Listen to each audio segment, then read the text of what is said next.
The May 6th Board of Supervisors meeting to order. I would like to invite Pastor Steve Kendall, Emmaus Baptist Church, to lead us in an invocation. Thank you for being here.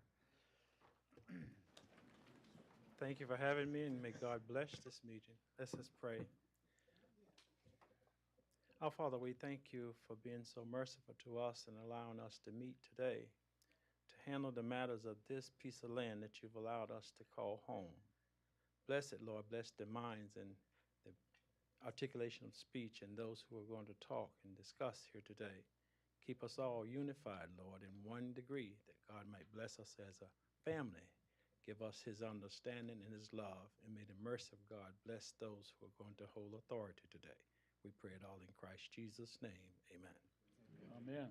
Thank you. I'm going to ask our Vice Chair, Jonathan Christie, to lead us in the Pledge of Allegiance. I pledge allegiance to the flag of the United States of America and to the republic for which it stands, one nation, under God, indivisible, with liberty and justice for all. Thank you, Jonathan. Thank you.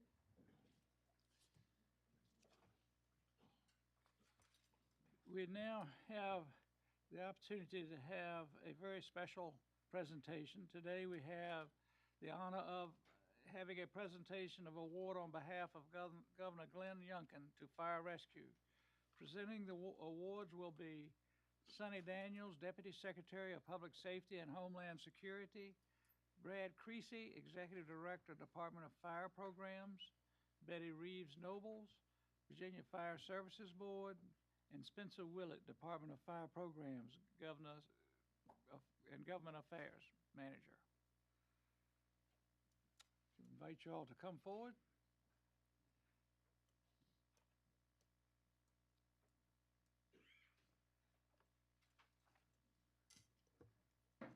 Good afternoon, Chairman and members of the board. Thank you for the opportunity to be here.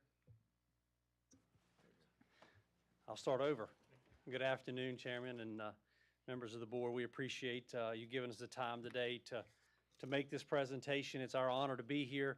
Also, Miss Betty Reeves Noble wasn't able to make the trip today, but we do have Ken Brown here with us, who is retired Goochland Fire Chief, and he's working with our agency now, so we wanted to recognize him as well.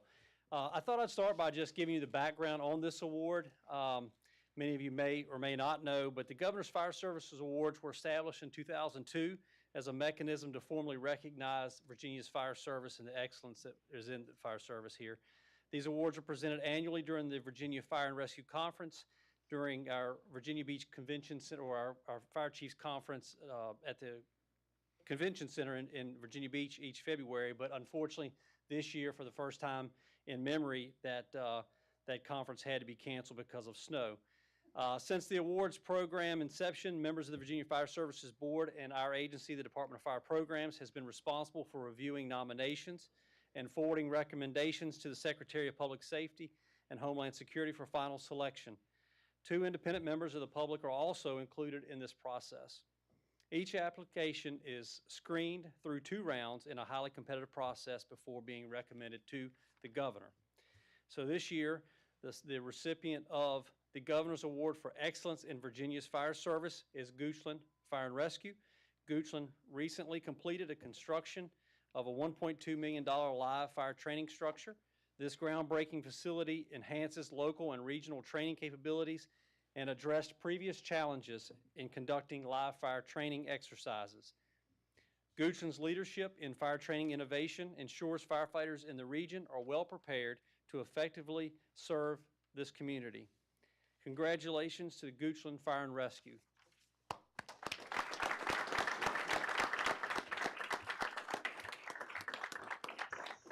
At this time, I'm going to ask Spencer Willett, our Governmental Affairs Manager, to come up and name those individuals that were vital in this project. They'll be receiving uniform ribbons and a challenge coin from the board. Thank you, Director Creasy, members of the board. So we have a number of individuals that we'd like to recognize from Goochland County and also from Fire Rescue. And so first is Deputy Chief Mike Watkins from Goochland Fire Rescue.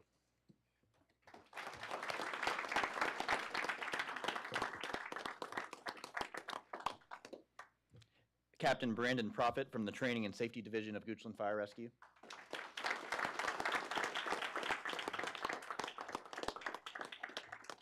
Lieutenant Danny Coughlin, Training and Safety Division, Goochland Fire Rescue.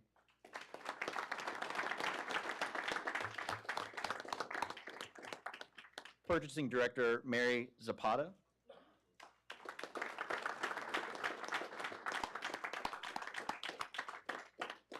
Finance Director Carla Cave.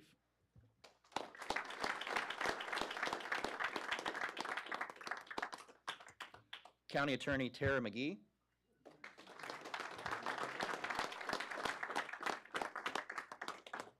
Interim County Administrator Manuel Alvarez.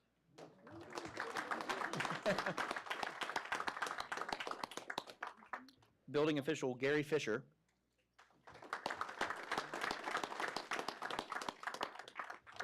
And finally, General Services Director Scott Foster.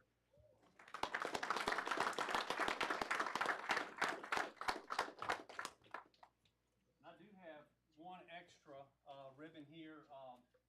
When we asked for the names, and I think this goes a long way to talking about his, congratulations, of his servant leadership and just humility. When we asked for the names of the individuals that were responsible for this, this is the list of names that we got. And Chief Ferguson didn't mention himself, but we've got an extra ribbon and coin because he's just as deserving as anyone for his leadership.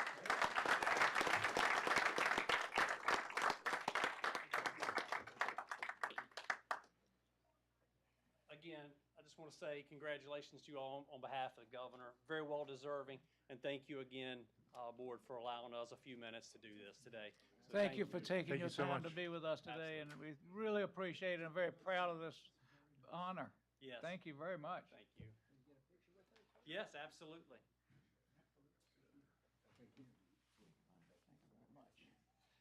And while we're getting ready for the picture, I just want to say, I know this was Brandon Profit's baby, and I know, I look there and I see all the support that you got. But let me just say that kudos goes to our leadership, Eddie Ferguson, for just doing a great job in leadership and great job with the morale of the whole department and causing this thing to happen and making sure that the resources were available to get it done. So thank the whole team. Thank you too, Brandon.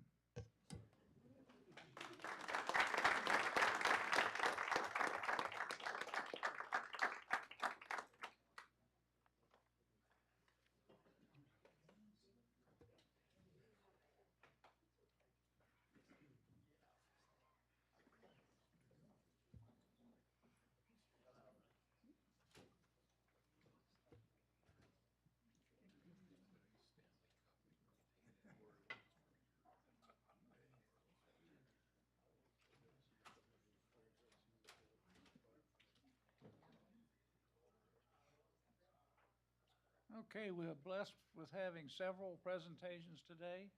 Our next presentation is a presentation on the Land Conservancy.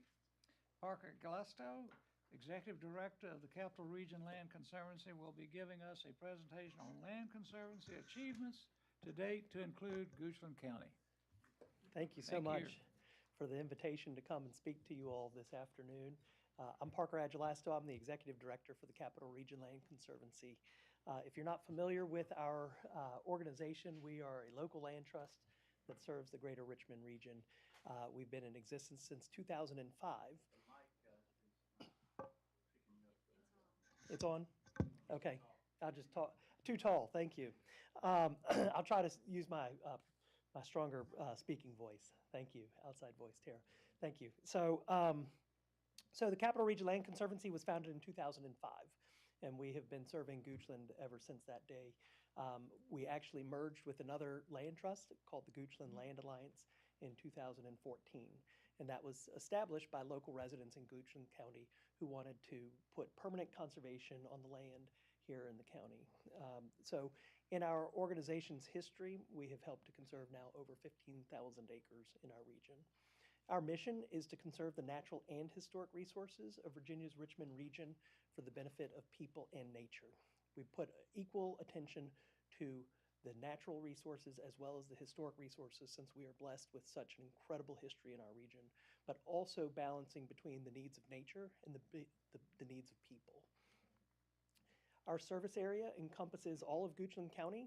It encompasses all of the area for Plan RVA, but we decided that we would also expand it from an operational perspective, so we will serve anywhere within an hour's drive of our office.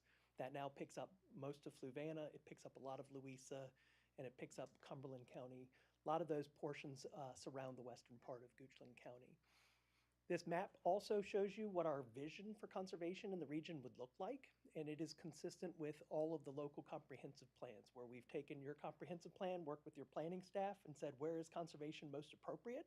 And we've come up with this vision, and you can see that it really creates somewhat of a green belt around that city of Richmond. This is a kind of concept that goes back thousands and thousands of years, where you had your inner cities, and then you needed to have an agricultural belt around to provide food sustenance for the people who lived in your areas. But that is our vision, and we're very proud to see Goochland, most of your western half of the county, is part of our vision. This is where currently there are conservation easements in our region. You will see that this includes state parks, national parks, local municipal parks, but also a lot of private land that has been placed into conservation, perpetual conservation easements, that the private landowner still retains their interest in the land, can sell it if they want to. What they have done, however, is to extinguish certain development rights and added protections that help water quality and air quality, buffering our streams and waters. Capital Region Land Conservancy, as I mentioned, we've been around since 2005, and we've protected about 15,000 acres. This is just an example of some of what we have done. We currently hold 3 easements in Goochland County, and we have, in the last few years, been partnering with the Monacan Soil and Water Conservation District to co-hold easements. Monacan District, as a public body, is authorized under the Open Space Act. Capital Region Land Conservancy, as a nonprofit, is authorized under the Conservation Easement Act. And when we do an easement for both of us holding it, it brings those 2 sections of the state code together. A few of the projects that we've done, most notably, we purchased Malvern Hill out in eastern Henrico, 870 acres, and transferred over 400 acres to the National Park Service there.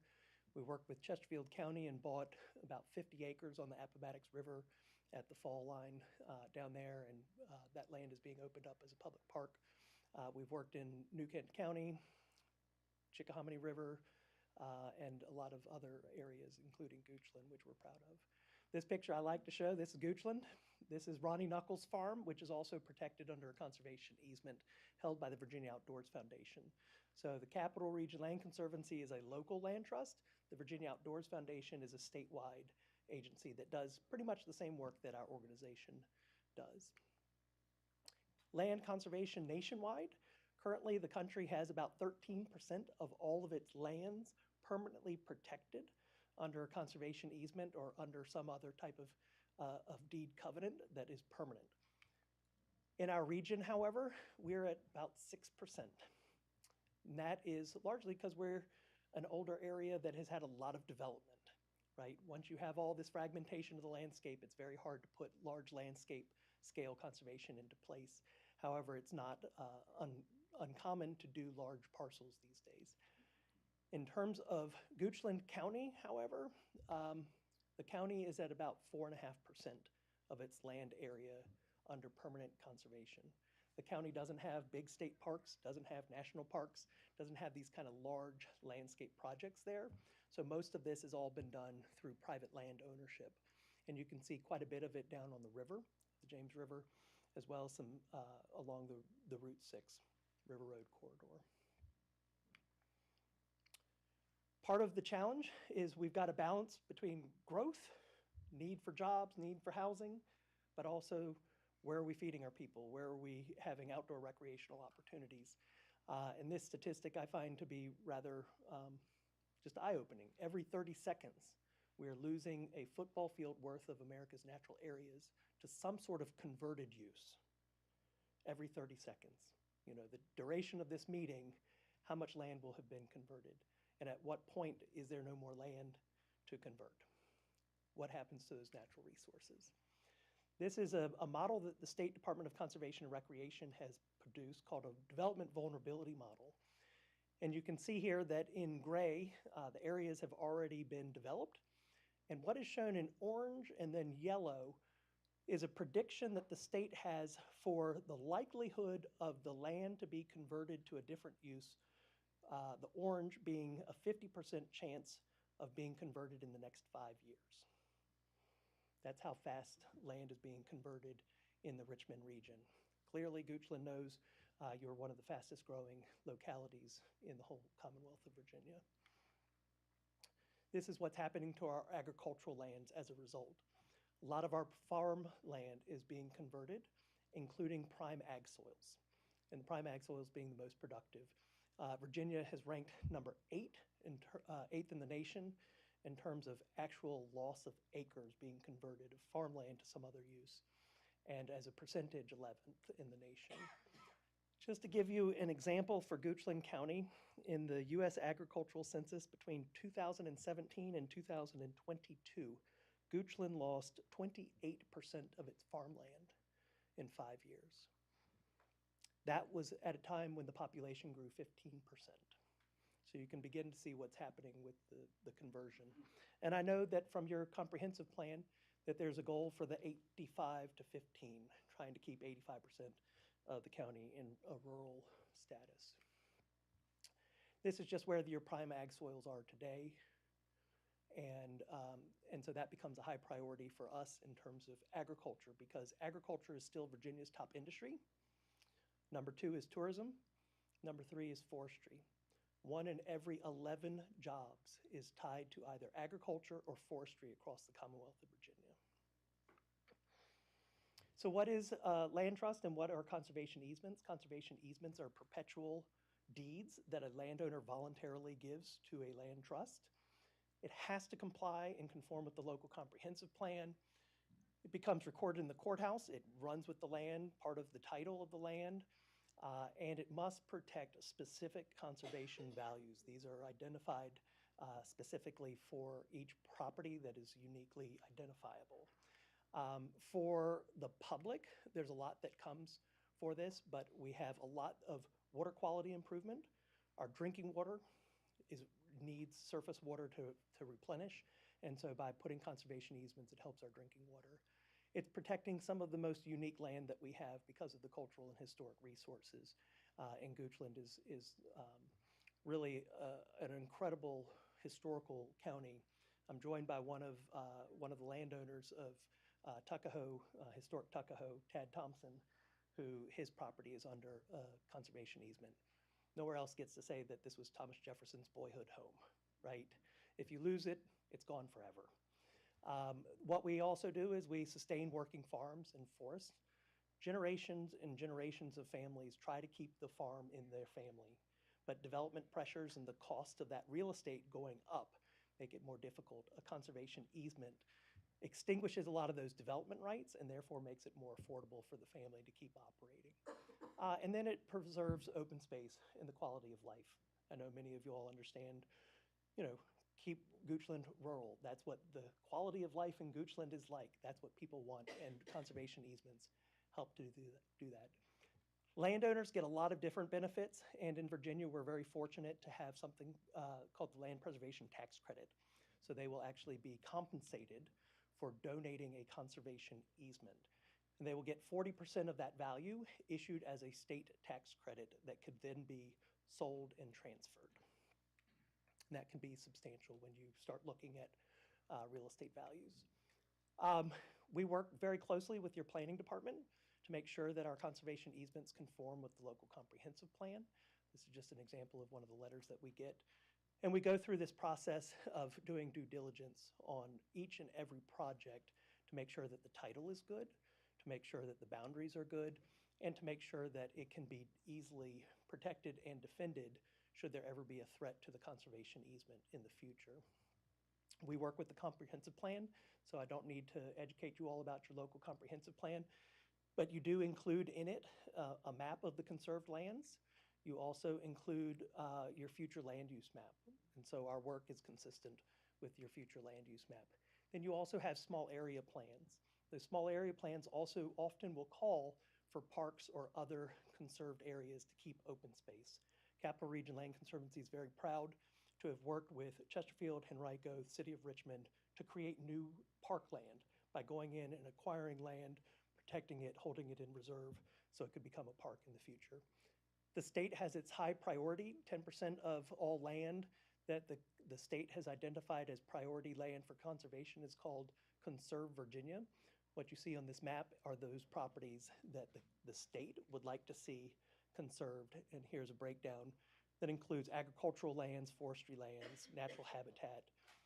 Also talking about cultural and historical lands and scenic preservation.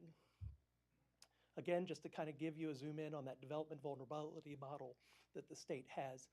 One of the things that I find very fascinating is when you look at this, we know this happens, but here's a model that shows exactly what happens. Here's your ecological cores. It's an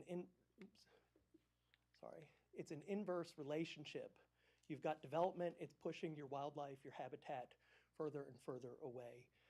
And so part of what the state of Virginia and Virginia Department of Transportation is trying to do right now is put forward a model that would say, how do we keep our ecological cores intact? How can we support land conservation that keeps working farms, working forests, but also creates the wildlife superhighway? So this is called the Wildlife Corridor, and it goes right through western Goochland. This is where the state has said, let's do land conservation.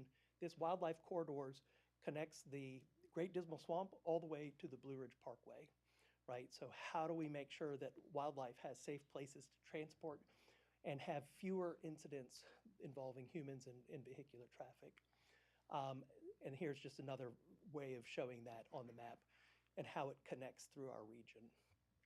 I'm almost done with the presentation, but I'll just simply say with parks and access for the public, there's also modeling that can be done, but it can only be done right now based on urbanized areas according to the US Census, which Goochland County does not have any quote unquote urbanized areas. But I show you some examples that include Short Pump and Tuckahoe that are to your eastern boundary. And this is what is called the 10-minute walk model. This is people should have the ability to get to some sort of public land within a 10-minute walk of an urbanized area. And you can see in Short Pump, only about 30% of the population can get to a park within a 30-minute walk. The goal would be to increase that. There's also new studies out about our tree canopy and the loss of our tree canopy. Chesapeake Bay program has a goal to increase tree canopy in the Bay watershed, helps with water quality, et cetera. And you can see, according to this report from the U.S. Department of Forestry, that Goochland County has had a net loss of 542 acres of tree canopy over the period of time since 2017. So there's a lot of different models that we look at, and putting conservation easements help to support many of the county's plans and its goals for what it wants to be in the future. And permanent conservation helps to make sure that where you want growth can be directed that way, where you want conservation can be directed that way. It's all in a balance, in a relationship. And so we are here to help landowners and work with the county through that process. We're really pleased to be here and continue to support the work that you all have been doing. And I'm happy to answer any questions that you might have. Any questions from the board? Mr. Chairman, Yes, sir. this maybe is a softball, but when a piece of property goes into a conservation easement, it isn't restricted from some additional changes taking place. Another structure, for example, may be put on it, or some of the agricultural activity might be expanded. So it's not a snapshot or a status quo where it can never change. Is that correct? So the deed of easement is perpetual. The deed of easement, however, identifies what reserved rights the landowner keeps and what they are giving up. So today you might have 200 acres with one house on it. The landowner may say, well, I'd like to have a second home at a later date. I'd like to divide that second home off for a second parcel. And the conservation easement could be written in such a way to permit that to occur on a future date. There are, depending on grant funding, because sometimes we will get grant funding, but land use conversion between forestry activities and agricultural activities are certainly appropriate. A lot of people will put a conservation easement on a piece of land to first extinguish development rights, but then they might come back with ecological services such as wetlands or nutrient banks and the like, and to then add that, and that would be a land use conversion. But it can be designated as being flexible. Okay. Just a further amplification. So when a parcel goes into a conservation easement, most times it's not going to see residential or commercial development. And so the tax base will be diminished because the land value is going to be open. But is it also fair to say we're not going to have a demand for services on that land? We aren't going to be looking for kids to go into the schools. We're not going to look for demands, say, on the aquifer or water, or a need for more roads because traffic won't be increasing on that. So there was a study done in New Kent, Charles City, and James City counties. And that study produced two facts. One, that conservation easements had a fiscal impact for the good for those localities. It brought in tax base, but it did not have the same level of expenses. So they ended up with a surplus, a positive fiscal impact. It also has a positive economic impact based off of all the businesses that are driven there and the augmenting economic impact. Primarily, they were looking at outdoor recreation that came as a result. But you are absolutely right. And my understanding, and forgive me as not a Goochland County resident, but your tax base on $1 million home would be about 50,000. 5,000. Yeah, thank you. 50%. Do not give the 50 audience cents a on the heart dollar. attack. 50 cents on the dollar, but it would be $5,000 of income on $1 million home. But that your school district, it costs maybe $13,000, $14,000 to educate a student. And so what then is the fiscal impact of $1 million residential home, right? It's going to have a net a deficit in that instance. So being able to control your growth and your population through conservation easements is certainly something that the other localities have been looking at. Anything Yes, sir. Just question from my personal experience. I went to a university in an urban area, and one thing that they did that I thought was very creative was, as the student body grew, you had to have a tree for every single member of the student body. And in an urban area, it actually ensured that rather than a concrete-looking campus, you maintained a wooded spaces and a lot of trees. Have you ever seen that employed in a suburban area? I know we don't have any urbanization in our county, but we do have areas that are growing. And you do see, sometimes hundreds of acres cut down for that growth. And, I'm not saying stop it altogether, but at least find ways to say, okay, the county is net, not losing any of this important tree coverage and all the benefits we get. Have you seen that from examples? So there was a bill that was passed by the General Assembly this year that would allow for each locality to establish a fund where developers could pay into the fund for cutting down trees for development, and that would then allow for the locality to then plant trees elsewhere. I believe that passed the General Assembly. I don't know. From my understanding, the governor didn't veto that particular bill. On the student basis, however, interestingly, Henrico County is working on an environmental education center as part of their Henrico County public school system out at Wilton on the James River.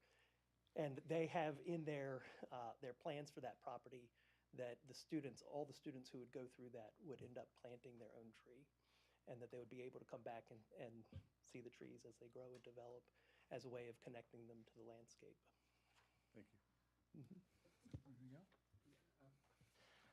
I'm intrigued with the tax credits that I'm on the Goochland Farm Bureau board, and I'm aware of several producers who did use easements.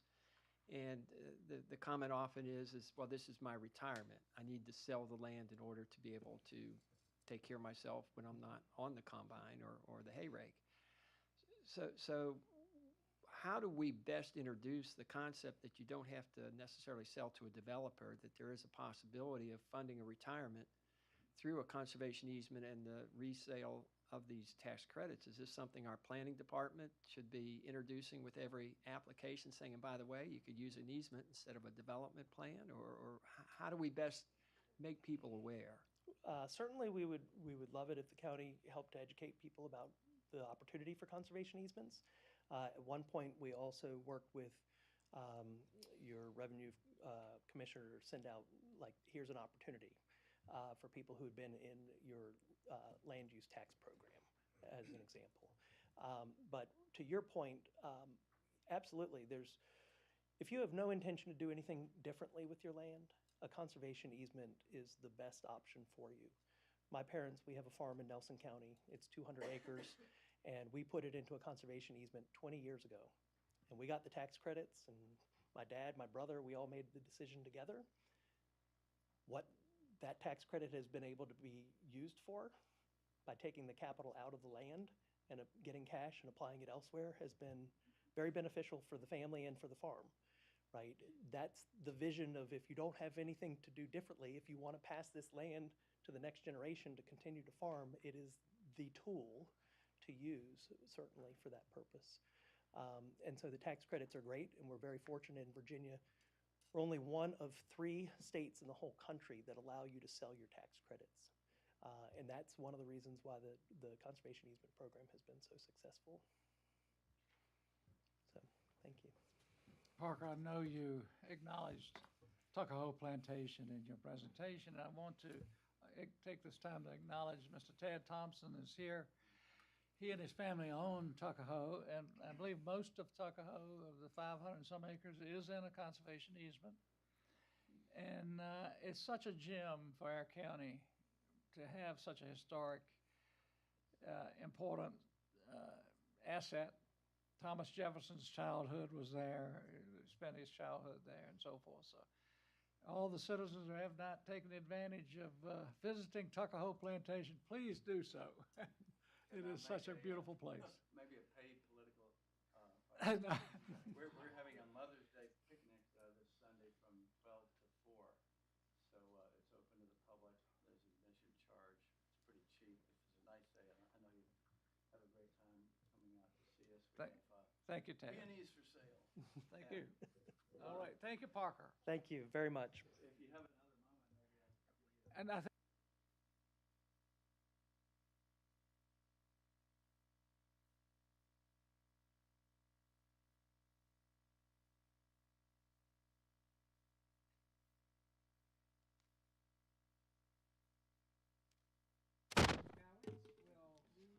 proclamation, then we will vote on the proclamation and take a photo. Thank you.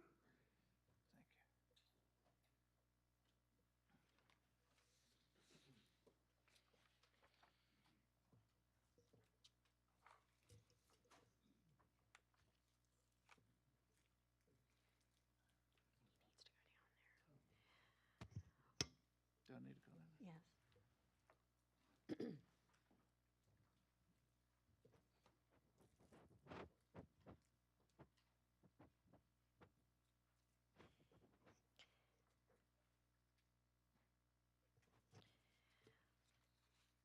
Whereas Goochland businesses play a vital role in strengthening Goochland County and the Commonwealth of Virginia by embracing job creation, innovation, and employing a diverse workforce to preserve the economic well-being of our citizens.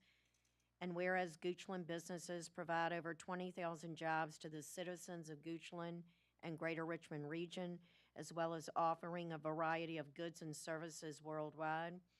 And whereas Goochland's businesses work in a number of diverse industries, including agriculture, finance and insurance, construction, food and beverage manufacturing, events and hospitality, logistics, and healthcare and life sciences. And whereas 1 Fortune 100 and 2 Fortune 500 companies are located in Goochland, as well as several regional companies and hundreds of smaller businesses that employ thousands of workers. And whereas Goochland is excited to recognize and share the accomplishments of our existing businesses, entrepreneurs, small, minority, and women-owned businesses, nonprofits, and major employers that contribute to the economic health of Goochland County. And whereas Goochland wants to highlight its business community to the citizens of Goochland so they understand and appreciate how our businesses help drive the Goochland economy forward. Now therefore be it resolved, the Board of Supervisors of Goochland, Virginia do hereby proclaim May 2025 as Business Appreciation Month in Goochland and call this observance to the attention of our citizens and appreciation of all of our businesses. Mr. Chairman, I move that the board approve proclamation recognizing May as Business Appreciation Month in Goochland County. Do we have a second? Second. Any further discussion? All in favor say aye. Aye. Any opposed? Motion carried.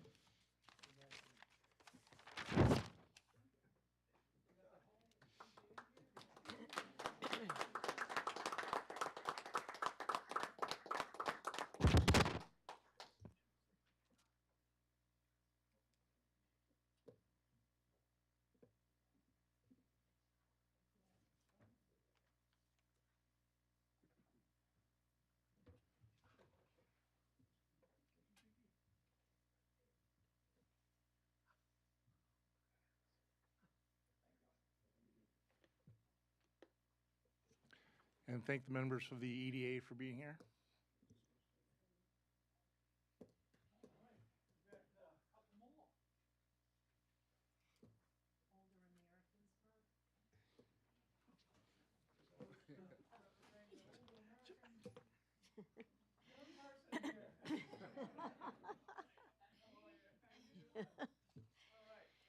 All right. Whereas Goochland includes a growing number of older Americans who contribute their strength, wisdom, and experience to our community, and whereas communities benefit when people of all ages, abilities, and backgrounds are welcomed, included, and supported, and whereas Goochland recognizes our need to create a community that provides the services and supports older Americans' need to thrive and live independently for as long as possible, and whereas Goochland can work to build an even better community for our older residents by planning programs that encourage independence, ensuring activities are responsive to individual needs and preferences, increasing access to services that support aging in place. Now therefore, the Board of Supervisors of Goochland County do hereby proclaim May 2025 to be Older Americans Month. The Board of Supervisors urge every resident to recognize the contributions of older citizens, help to create an inclusive society, and join efforts to support older Americans' choices about how they age in their communities. And your name, please. My name is Heather Fortune, and I'm the Vice President of Advocacy and Engagement with the SPAN Center, which is the designated area agency on aging for Planning District 15 that includes Goochland County. And thank you for being here. Absolutely. Congratulations. All right, let's get a Need a picture. motion? Mr. Mr. Chairman, Oh, we need a motion. Yeah. we do need a motion. Mr. Botters is going to I'll make let one. the older on this dais do it. I don't know that Mr. Alvarez is able to make a motion. But, yeah, boy, that was a setup. Mr. Chairman, I move that the board approve the proclamation recognizing May as Older Americans Month in Goochland County. Thank you, sir. Do we have a second? Second. Any further discussion? All in favor say aye. Aye. Any Yay. opposed? Motion carried. I have a long memory, Mr. Botters.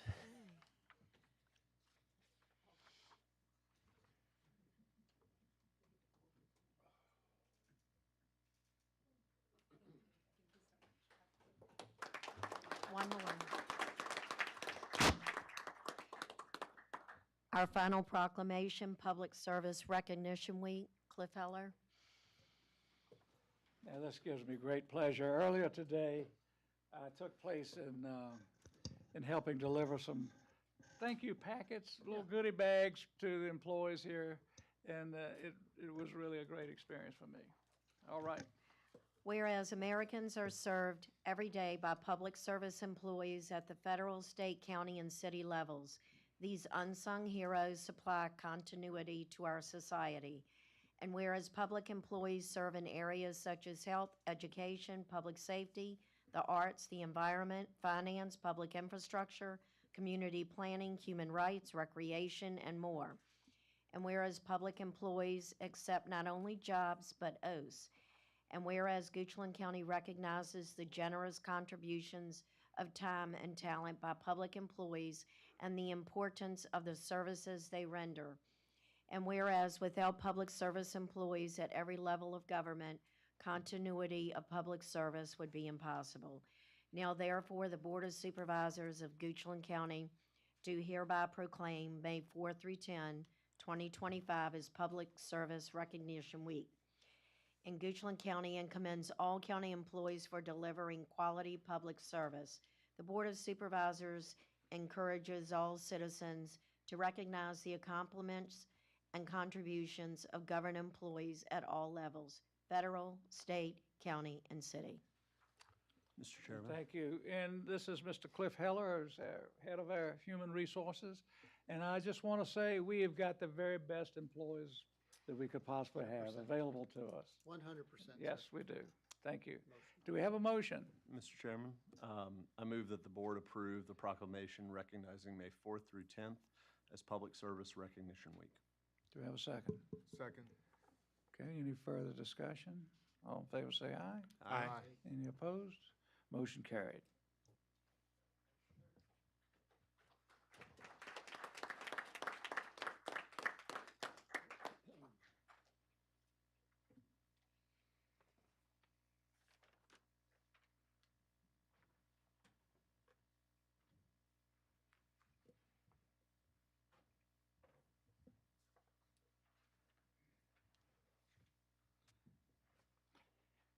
Needless to say, that's one of the good things about this job. These are all great proclamations. I just have a brief comment. I want to acknowledge the Goochland Leadership Program and just tell you a little bit about it. It's called the Goochland Leadership Enterprise, and it's now accepting applications for its 27th class. GLE classes introduced Goochland residents to their county by providing information on topics such as the county's history, county departments, services, agriculture, economic development, and budget process. Participants are introduced to both county and state government officials. GLE hosts 13 sessions, typically every other Wednesday at 6:30 p.m. from mid-October through early April. Sessions are held at different locations in the county to provide further insight into Goochland's history and environment. Registration is in progress and continues into October. For additional information, there's a brochure available, and you can call the Goochland County Extension Office. And I was reading the class topics, and I just wanted to sort of let you all know about them. The initial session would be somewhat of an orientation and pictorial tour of the county. That would begin in October.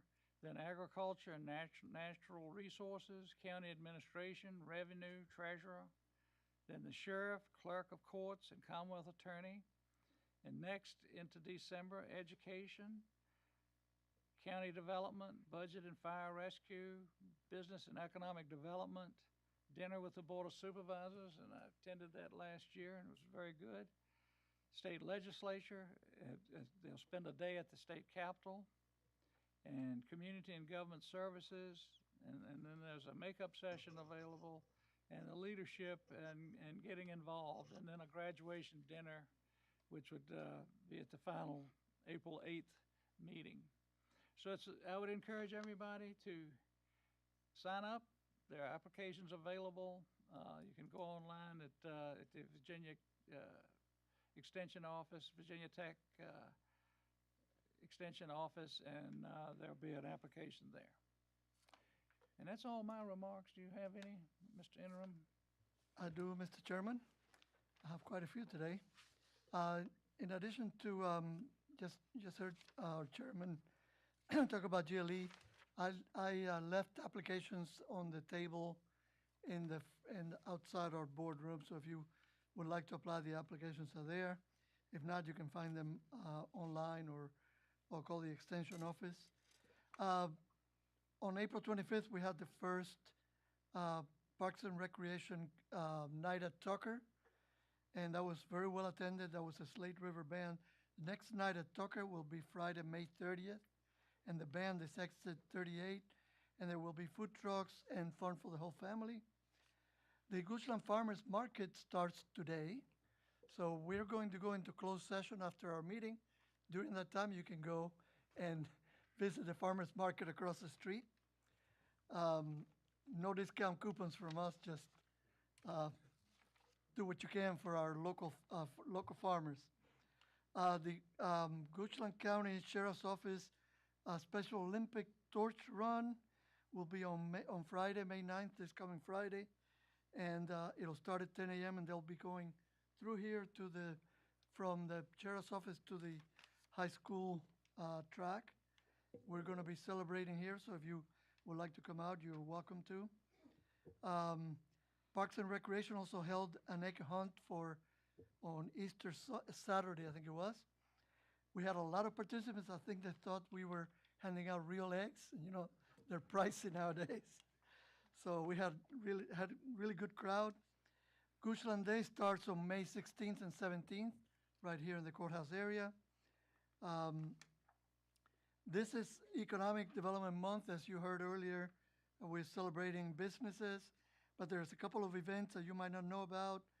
The Small Business Appreciation event on May 8th, today, and then the Goochland Business Center open house on May 16th, so you can come to our economic development address on River Road across from the Historical Society, and they'll have an open house. And that same day, the Economic Development Authority, you saw them come up earlier to accept recognition, will be holding a Ask Us Anything event. So come and ask them anything. At the last meeting, a lady came up and asked about could we change the zip codes so that her address wouldn't be Louisa any longer. I'm not going to say her name, but she's been here a lot. We are working on it. Paul Drumright is working with his contacts in Henrico and Chesterfield because I went through that process a few years ago. And interestingly enough, Ms. Warwick, who writes a blog in Goochland, actually did a story. I saw it today on the difficulties of doing that, but we're working on it. It's on our list to work on. Fireworks this year will be on July 3rd instead of July 4th. A few reasons for that, but it happens on a Thursday. July 4th is on Friday. So come out, celebrate with us on the 3rd, and then go off on your vacation on the 4th. It means a lot less money for the county. So we're trying to save taxpayer funds. A few years, or actually last year in October, the board passed a resolution to partner with VDOT to collect old signs and so on from the county. If you drive around enough, you'll see a lot of trashy looking signs. So the board agreed to partner with VDOT. I'm working with community development now to come up with a plan. There wasn't a specific person or entity organized for that event, so we're working on to do that. Memorial Day, the county will be closed on May the 6th, and the board, what's that? Memorial Day, May 26th, sorry, 26th. English is my second language, and I'll tell you that already. I use that a lot. And then the Board of Supervisors will have a CIP, a Capital Improvement Program work session on May 23rd. It is open to the public. We'll be talking about all the things that we want to do over the next 25 years. So that's all I have, Mr. Chairman. A lot going on, it's all good. Do we have any requests to postpone agenda items or in additions? Excuse me. Any deletions or changes in order of presentation by the board? All right, are there any requests to postpone, add, delete, or change? Okay, none. Next, we'll have the citizen comment period. This is the opportunity for residents to speak to the board about any issue involving the county that is not on the meeting agenda for public hearing. If you have comments about an issue scheduled for public hearing, you need to speak when that matter is called. Each person may speak once for up to 3 minutes. Please come to the platform, to the podium, and provide your name and address before providing your comments. If you wish to speak longer than 3 minutes, you may extend your time by having other residents come up, give their name, and cede their time to you. Your time is increased by 2 minutes for each person who does so, up to a maximum of 10 minutes. The board is offering a citizen comment period, but it is not intended to last more than an hour. Now, we have some indicators. When the light timer green light comes on, you have 3 minutes to talk. The first yellow light, you have 1 minute left to speak. The second yellow light continuously blinks, 30 seconds left to speak. And of course, when the red light comes on, your time is up. Do we have anyone? I would now open the public comment period. Do we have anyone who would like to speak?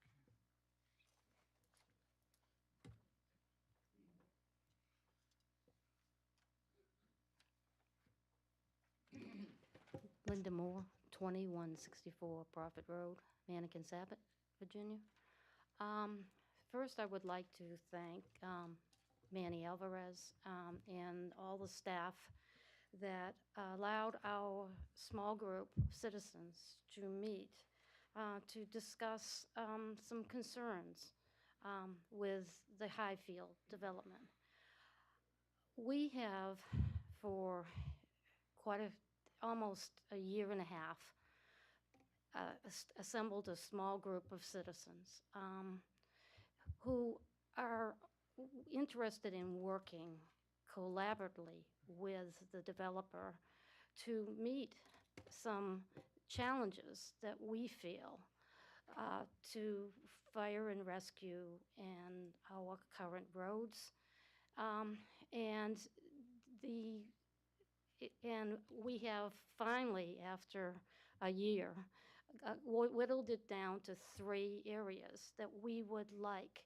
I've already provided it to you all.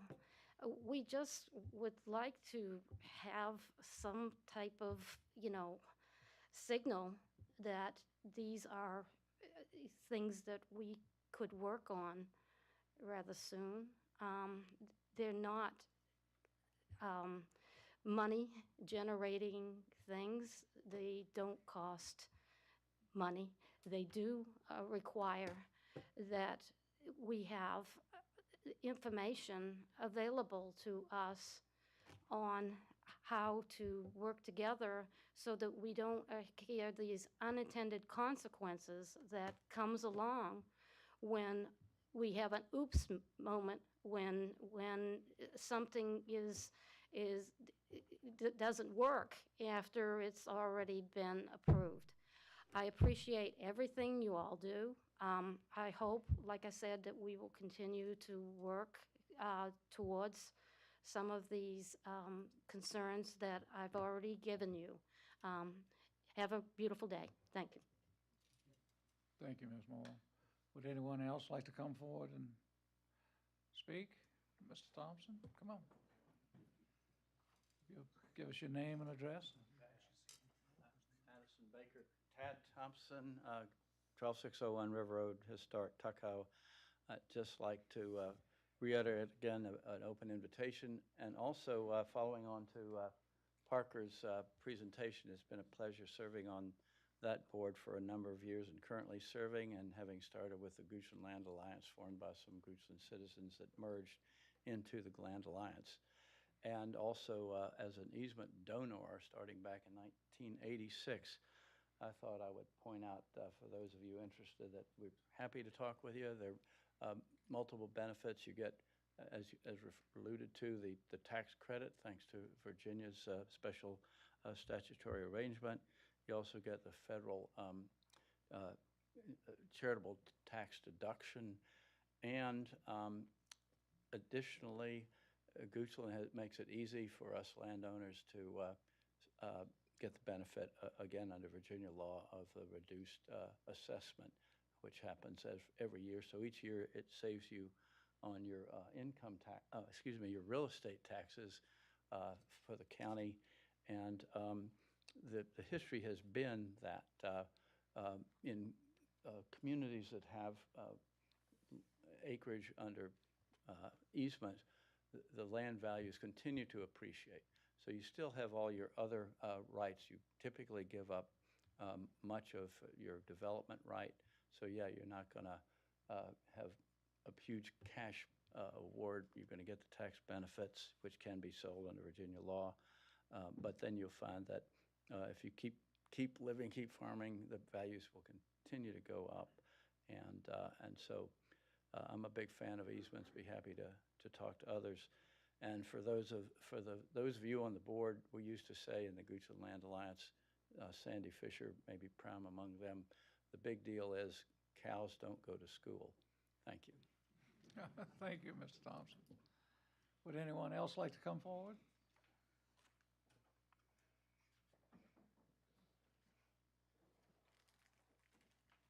I guess they yield and then I go after them.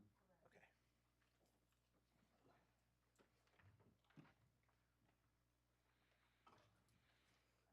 I'm Andy Garabrandt. I reside at 1511 Riverview Road in Maidens, Virginia, and I yield my time to Evan Warner.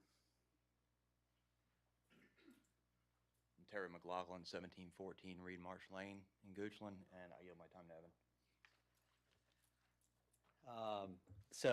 I think all y'all know who I am, Evan Weiner, P.O. Box 1, Oilville. I'm here representing Big Daddy's Oilville Office Landholding Corporation, mouthful, as well as Hosted Backbone and Port 80 Internet. I'd like to say thanks to Terry and Andy, both customers of different sides of our shop. I appreciate them coming out today so I can get a little bit more time than I would have otherwise had. So in July of last year, we purchased a parcel in the Oilville Industrial Park that had an approved POD for a contractor's equipment storage yard, and that had been used as a trucking laydown yard for years without any screening and no residential homes in sight. As is common, we requested a zoning confirmation letter. We found out, to our surprise, that when the industrial park was subdivided, the developers proffered that there would be screening of outdoor storage, even in M2, where it's permitted by right. I could never have expected that the approved and inspected POD on a parcel that we purchased isn't even compliant with the proffers. I started a dialogue with staff and some board members about it. I'd like to say thank you. You all know who you are that I've been working with the past couple of years, or past year now. It's been a challenge, but leads us here today. Because we felt singled out, as there is now only one parcel that is compliant with the proffers. At the time of our purchase, there were none. Over the past months, I've done far more research and analyzed information available through FOIA requests than I should have been forced to do. It seems that staff has been neglectful in either requiring screening during the POD approval process or ensuring it was actually installed during the inspection. To be clear, I don't believe that a single POD approved in the past 20 years met the proffer requirements. I stand here today as a citizen, landowner, and business owner in the county. For months, I've been pleading for the county to be part of solving this community issue, not to leave us business owners in the industrial park with the risk of a zoning violation, or my companies feeling like we're singled out and being required to install screening that has not been required for anyone else to install so far. Staff has created this problem by failing over and over again to enforce the proffers at various phases of their involvement. I'm not implying that staff was malicious. It was human error. We all make mistakes. I'm also not saying that this problem came up because people changed stuff after approval or inspection of their PODs. This was failures during the process that staff is involved with. It is a review and inspection issue, not an enforcement issue. Staff's actions have created a situation of selective enforcement. It is an abject failure of government to do what they're supposed to do, enforce the law equally and without prejudice or preference. I come before you all as a group today because staff has refused time and time again to acknowledge their role in this situation and work towards an amicable and legal solution. Heck, the county's not even compliant with the proffers on a parcel they own in the front of the business park. Yet staff thinks that I should waste valuable industrial zone land to screen outdoor storage when they can't even screen school buses that they're required to screen also. Please explain to me how this hasn't led to a double standard. People who live in glass houses should not throw stones. And at $150,000 an acre, why should I waste $30,000 in valuable industrial land to install screening when no one else has done so except for one parcel in the past? This is exacerbated by staff's refusal to be part of the solution. They won't even take part in a community meeting to discuss ways to resolve this issue, whether that being coming into compliance or helping to put a proffer amendment before you all to change the proffers for the entire subdivision. It's almost impossible to get replies to or acknowledgments even to emails. If someone doesn't have an answer, just say that. Don't ignore 5 or more emails over a week or two where a citizen's asking what's going on with something. I shouldn't have to call a board member to help get a simple reply to an email. And it's things like this over and over for the past year for us. This is all made further insulting by a staff member's comments along the lines of, well, I wasn't here then, so I can't speak to what happened. And then basically throwing their arms up in the air like it's not my problem. The issue isn't what happened. That's in the past. The facts are the facts. The issue is how we move forward as a community and resolve the issues that a number of Goochland businesses are currently facing in this industrial park. The issue is staff's inability to approve or deny a screening material that they've had in front of them since September 13th of last year, almost 9 months. The general response received so far is a slap in the face of the board's desire to be business friendly. It is the complete opposite of that. To be honest, I purchased this land to resolve zoning violations, grow our Goochland-based business, and create new jobs in the county, none of which I've been able to do because of this situation. I also find it mildly ironic that this situation boils over today, or this month, of all months, Business Appreciation Month. And I didn't know that was the case when I made plans to come here today. It's just ironic. Our request and need is very simple. We want to put a building on a parcel with an approved POD for the same use. There are no changes to the approved entrances, no new impervious areas, nothing triggering stormwater requirements. We are trying to keep it as simple as possible. We want to be held to the same standards that everyone else has been held to. We want to get timely answers to questions. We want to be legal in what we're doing. And yet, here I am today, almost a year later, still trying to check boxes with the right color pencil. No, marker. With the stroke at the right angle. Oh no, it has to be an X, not a check mark. This is how it feels now to us. At the end of the day, we are not asking for an exception. We are asking to be treated as everyone else has been treated, including the county itself. I should not have to spend $1,000 on a rezoning application and hope it's approved to try to fix a problem that I didn't create, nor should I have to sacrifice valuable storage space in coveted industrial zone screening and coveted industrial zone land for screening that others have not been required to install. I stand here today asking simply for the county to be part of the solution and treat everyone the same.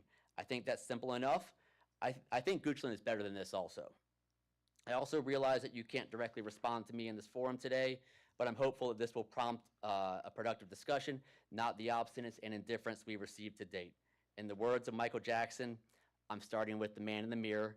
I'm asking him to change his ways. Thank you for your time today. Mr. Chairman?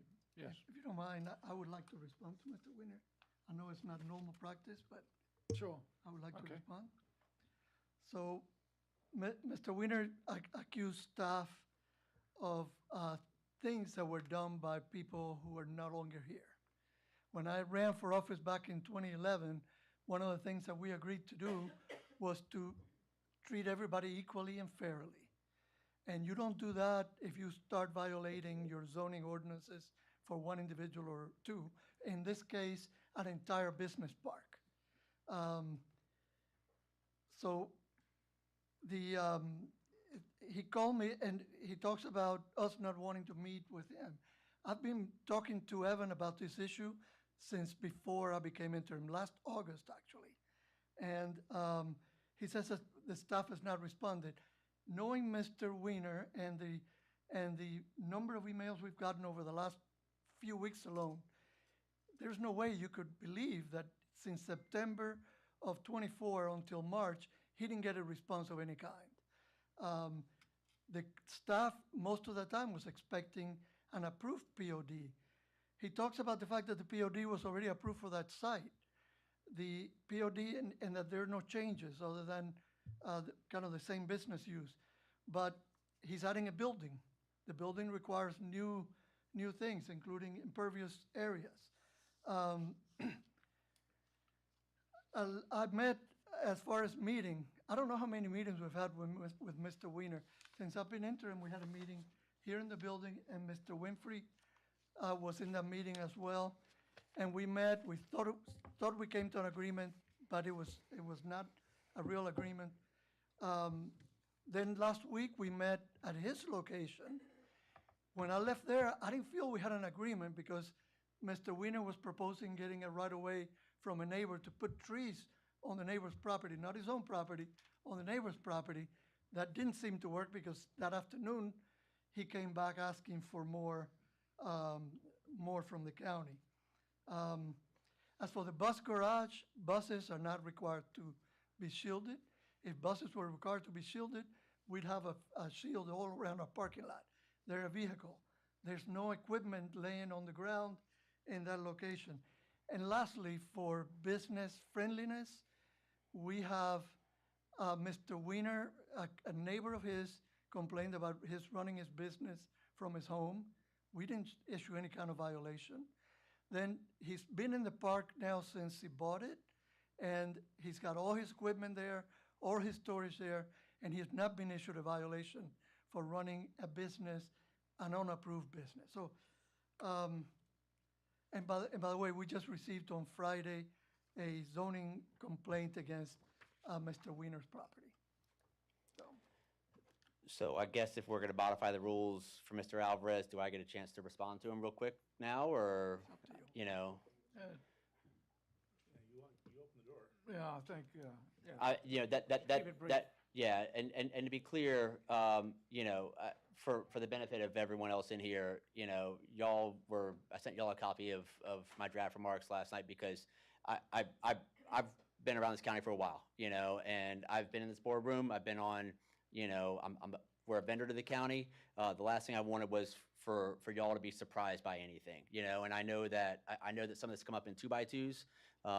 You know, I know there's been dialogues going on. I don't think it's productive to go back and forth on individual points, you know, but at the end of the day, you know, and like I said in the email last night, Mr. Alvarez, you know, if staff has 15 working days to approve or deny a POD, then, you know, that's kind of what I expect, right? You know, if that's what's supposed to happen, or some communication about why it's not going to be approved, you know, why there's a holdup. Did that not happen in September of last year? It did, and then we then we resubmitted. I don't have the exact date, but we resubmitted In March. in March Of this year. Of this year, and here we are today. So you were not waiting for 9 months.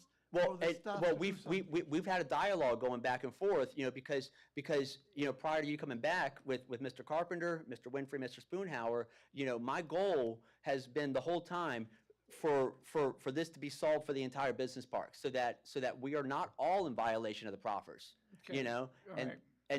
and so that's why I came here today, you know, and because yes, I resubmitted the POD. The second submittal in early April. Today is May 6th, and you know, so we're beyond that 15-day period. I submitted something for a proposed screening material that we believe meets the visually impenetrable barrier requirement of the proffers initially on September 13th, and you know, it was a non-committal response that we got. That was included in our resubmission packet when we were on site week before last.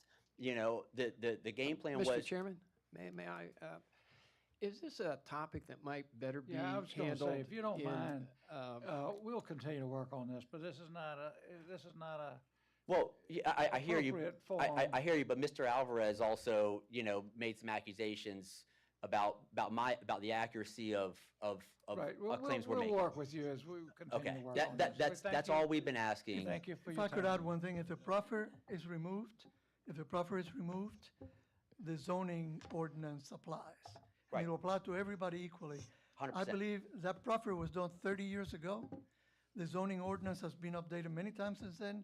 I would caution you because I believe your restrictions are going to be stronger with the zoning ordinance than with the proffer. Well, thank you, Mr. Well, Chairman, yeah, for can restoring look regular into order. that, and Yeah, and we'll, you know. we're not going to debate it anymore, sir. Okay, Thank you. thank you, Mr. Winfrey. All right, the citizen comment period is still open. Would anyone else like to come forward and speak on any topic? Seeing none, I'm going to close the citizen comment period. Next item we have is approval of minutes for March 11th, Board of Supervisors Joint Work Session, April 1st and April 15th regular meetings. Board, do I have a motion to approve the minutes for the March 11th, April 1st, April 15th? Mr. as Chairman, I move, presented? Mr. Chairman, I move the board approve the action minutes for March 11th, April 1st, and 15th as presented. Do we have a second? Second. Any further discussion? All in favor say aye. Aye. Yay. Any opposed? Next, we have a report for the Virginia Department of Transportation. We'll give a brief report out. Mr. Wynn, welcome to the podium, or to the platform, whatever. All right, Mr. Chairman, members of the board, Mr. Alvarez, Marshall Wynn with VDOT.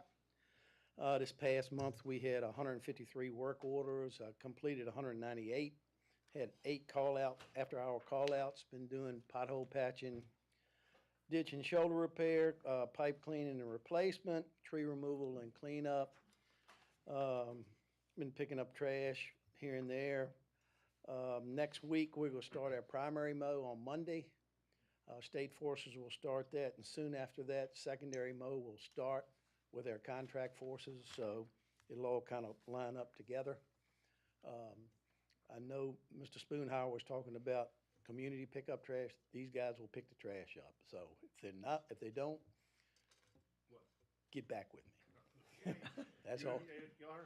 That's all I can tell you. I do want to make one announcement before I get any questions. Next month is going to be my last month with this board. I am planning on retiring June 24th after 48 years of service. We will miss you. It's been a pleasure working with everybody in the county. I mean, I've been here since March of 1977. It's been a long ways, so I'll be able to travel a little bit more, see my boy in Atlanta and my daughter in Raleigh. So I'll miss it, but I'll get over it, so. Congratulations, Mr. Wynn. If y'all have any questions now, let me know, okay? Any questions? Mr. Spoonhour was already speaking when I interrupted him. Well, Marshall, thank you so much for everything you've done, and since I've been on the board, you've always been extremely responsive, and you care for this area that you serve, so thank you for all your time. Before you go, I was driving down Ben Lomond the other day, Okay. and which is a road, had been paved, I think in the last couple of years. It was a rural rustic. Rural rustic. Yeah. And I was down there, and I wonder if somebody could go take a ride down. It's just about back to being a dirt road. If you head down the bottom, it's already Okay. washboarding. So I don't know if they have any kind of time frame that should be a paved road, but it seems to be we're losing that. We'll definitely take a look at that for sure. Marshall, thank you, and best to you, and safe travels, and enjoy, and send us pictures. Got you. Mr. Lyle? Thank you, Mr. Chairman. Mr. Wynn, you can run, but you can't hide. I mean, we will know where to find you. And you are such a wealth of what I'll call corporate memory that when we start a conversation, you almost say, Mr. Lyle, I know where you're going with this. Let me tell you the backstory. And that's invaluable. Godspeed. And, Atlanta, just don't go there during rush hour. That's all I can say. I've been there during rush hour. If you want to see what a Department of Transportation shouldn't do, go ride Atlanta's roads. I also want to thank your colleagues. Mr. Frazier spent some quality time looking at a road in District 5 that the residents had asked to have revisited, resurfaced. Right. And that was an appreciated investment of his time. I know that you folks are constantly busy, but I could not go without saying I appreciate very much And so if you see Philip, let him know that. Well, I'll see him for sure. I've already expressed my appreciation, but coming from you, it will mean more, I'm sure. I also want to say I appreciate very much the work that is being done under the traffic engineering with the two studies going on, both with what I call Spaghetti Junction there at Okay. River Road and Route 6 and Hockett Road. yeah, that right there. It's been a situation, and I was at a community meeting for Benedictine 2 weeks ago, and that came up just as an ancillary because of the Benedictine traffic there. So thank you again for putting energy and time into looking at that. And then also the Hockett Road turn lane scenario up there at Route 6. So I don't know how to better cheerlead with your absence. If you can give me some counsel and coaching on that, I will politely contact and continue. All I can tell you is my job ad closes tonight. Yes, sir. And hopefully I'll have, a name next meeting that will take over my position. That's all I can tell you. Well, that's fair. And again, my last question is, do you prefer chocolate cake or angel food cake for your going away party? I don't want any cake. Any further comments from the board? Well, thank you again, and I have one last favor.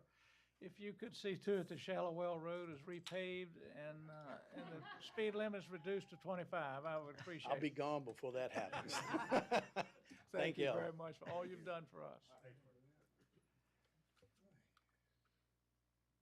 Now, we have the accounts payable reports in your packet, the fiscal year 2025 third quarter projection reports in the packet, broadband report is in the packet, the agriculture report's in the packet, and does the board have any reports they wish to make at this time? Mr. Alvarez, would you now cover the consent agenda items? Yes, Mr. Chairman. The first item on the consent agenda is a request to set a public hearing for next month for a through truck restriction in Parkside Village. The second is a resolution to approve the 6-year secondary road plan. The third item is regional library agreement. As you know, Pamunkey Regional Library will only be Hanover and Goochland going forward, and this agreement solidifies that. And then we have a new lease agreement for the property that we lease for utilities on Mannequin Road. The owner of the property changed, so we need a new agreement with the new owner. Nothing else changed in the agreement. Is that it? Board, do I have a motion to approve the consent agenda items as presented? Mr. Chairman, I move the board approve the consent agenda items 1 through 4 as presented. Do we have a second? Second. Any further discussion? All in favor say aye. Aye. Aye. Yay. Any opposed? Okay. New business. Board, we have a list of appointments before us this afternoon. These members have all requested to be either reappointed or appointed for another term. Do we have any questions? Is there a motion to approve? Mr. Chairman, I just want to confirm that the appointees have been contacted and have agreed. I was in conversation with one of the named appointees, and he was surprised to know he was being reappointed. Don't know about those. That would be Mr. Sloan. I checked with Sarah Worley, and she responded that they all wish to be reappointed. That's fine. I just, I understand he's in the audience and has accepted? Yes? Thank you. All right. Mr. Chair? Yes. I move the board approve the above amendments as presented. Second. Any further discussion? All in favor say aye. Yay. Aye. Any opposed? Motion carried. The next item for the Board of Supervisors agenda is a closed meeting. As this meeting could take some time, we do not want to keep staff unnecessarily for the live stream of the certification. The public may stay for the certification, but it will not be live streamed. The closed meeting will be followed by the certification. Also, please note that the Board of Supervisors will adjourn as follows. Friday, May 23rd, 2025, 9 a.m., Board of Supervisors CIP work session meeting, and it's going to be open, as Mr. Alvarez said, it'll be open to the public.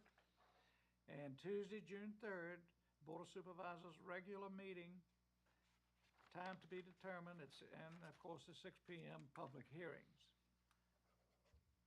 Board, may I have, let me make the motion first. In accordance with the provisions of the Virginia Code 2.2-3711A1 and A3 and A5, I move that the Goochland County Board of Supervisors convene in closed meeting for the purpose of discussing and considering, first, prospective candidates for employment; two, acquisition of real property for public purpose, where discussion in an open meeting would adversely affect the bargaining position. We may wish to have another meeting in order to address these same issues. Board, may I have a motion to enter closed meeting? Chair Winfrey? I think you might have missed the third bullet, if I misheard you. Excuse me. I did, yes. All right. Well, let me pick up. I'm sorry.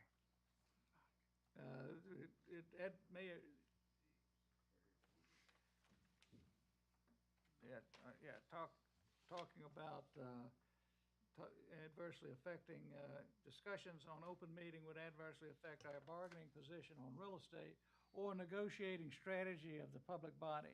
And three, prospective businesses where no previous announcement has been made of a prospective business interest in locating its facilities in the community, with certification required after closed meeting. I'm sorry. Does that cover it? That was the motion. And that's my motion. Do we have a second? Second. Any further discussion? Don't want to rush into this. Any further discussion? And we will call for a roll call on this one. Mr. Waters? Yes. Mr. Spoonhour? Yes. Mr. Lyle? Yay. Mr. Christie? Yes. Mr. Winfrey? Yes. We're Motion now carries. in closed session. Thank you all. Don't forget the farmer's market.